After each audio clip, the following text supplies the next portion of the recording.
So, it's your middle-aged man with borderline personality disorder here again. And out walking, as usual, on the fields surrounding my place. I don't own these fields, but freedom to roam. I can walk them as long as I don't disrupt any crops. That's one of the benefits of my country. So, narcissism. I listened to a psychiatrist talking about how people with borderline are very often victims of people with narcissism, because of the very simple reason that we provide the narcissist with what they want more than anything. The narcissist needs a lot of affirmation on just about anything, everything they do, every feeling they have, anything to rub their ego the right way, and a narcissist will like you. And if you are a borderline person, you tend to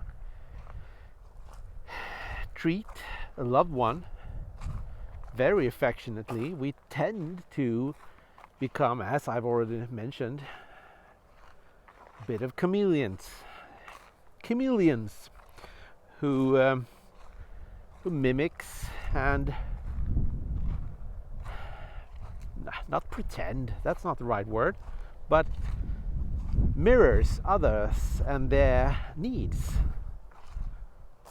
I've noticed that in myself many times, that not having a real strong personality, maybe, I tend to very easily mimic the setting in which I am in.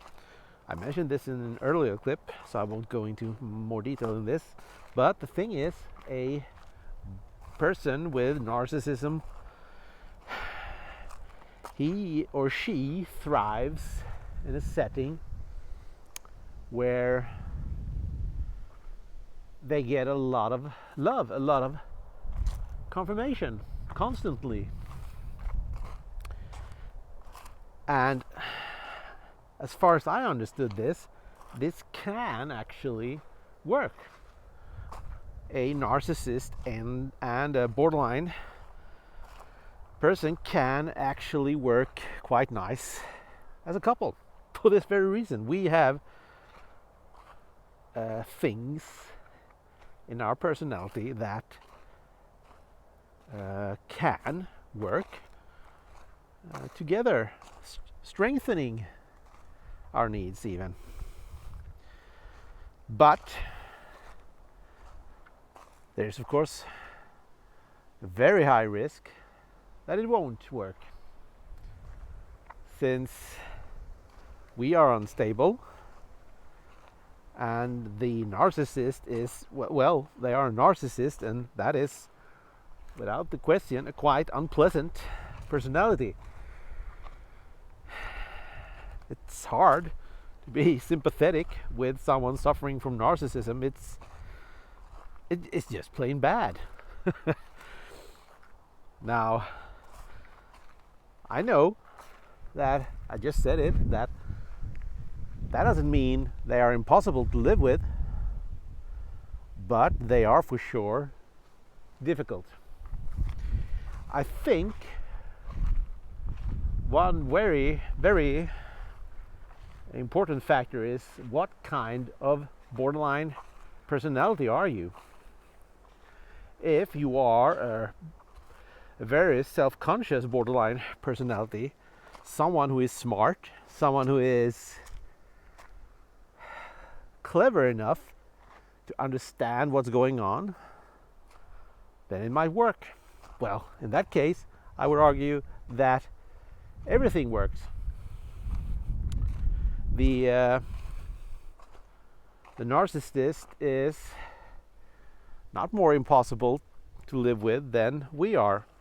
And of course, if we can see through them and their faults and understand them, and we are okay with this, we are okay with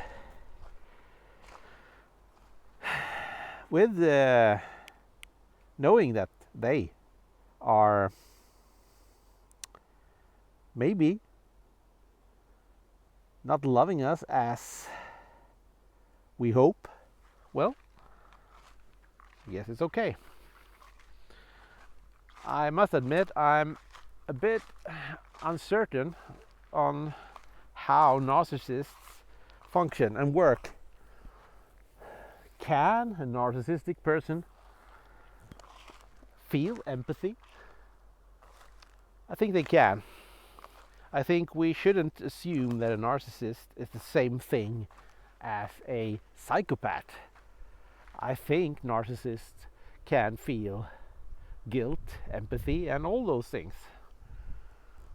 They are just possibly further to the onward to the side where psychopaths are, sociopaths, people with those kind of problems, but not that much. Well, if we generalize about people with various personalities. But it's interesting.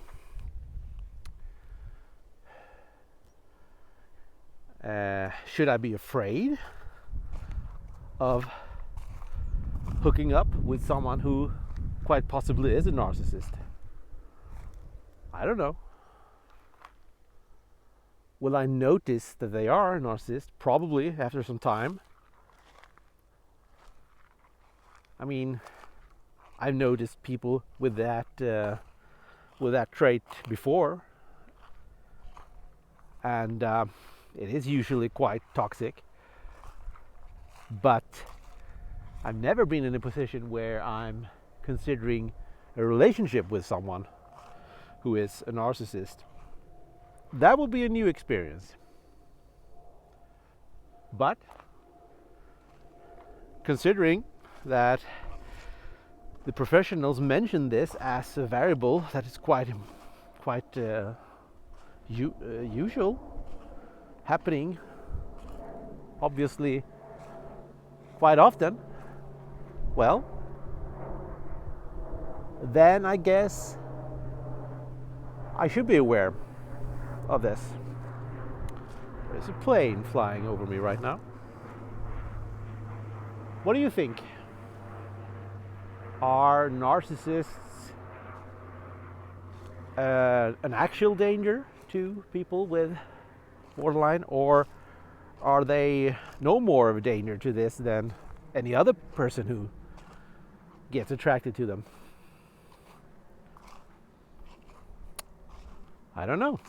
I mean, I like people who like my compliments, who like my efforts, and narcissists tend to like efforts and compliments very much because they feel loved that way, and then I in return feel loved as well. But yeah, it's a bit of a pickle, this. I don't really know. I think the main issue is only if I don't realize that a date or a partner of mine in the future is borderline, of course. And if I go out and date again, I will get back to you with my perhaps a more insightful thought on this. I don't know.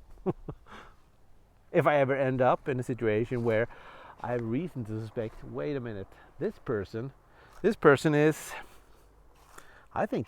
is narcissistic. Because that is a very unattractive trait in my book, and yeah. Will I suspect someone liking things I do to be narcissistic? Or, here's another thing about this. Will I suspect that they too are borderline? Because there are shared similarities here. Of course, we both like attention. We both feel like someone loves us when they give us attention. We crave this. A bit different, of course. Rabbit. I realize I sound like I have ADHD when I walk around here and things grab my attention, but, well, I can't just ignore a rabbit. Field hare, I think, that's the real thing. Well, let me hear your thoughts on this. What's your experience? Do any of you who follow my channel now, and I thank you for following me, do any of you have any experience with narcissists, and was it dangerous? Were you fooled by them? And I don't think it's something to be ashamed of if you get fooled by someone who loves the things that are you. Well, anyways, give me a comment on this, and please follow the channel. It will help me grow and reach a larger audience. I think we are many people in my age or thereabout, I'm middle-aged, that don't really talk about these things, especially not men. So please follow, and I will post quite regularly updates. Could be dependent on the weather and such.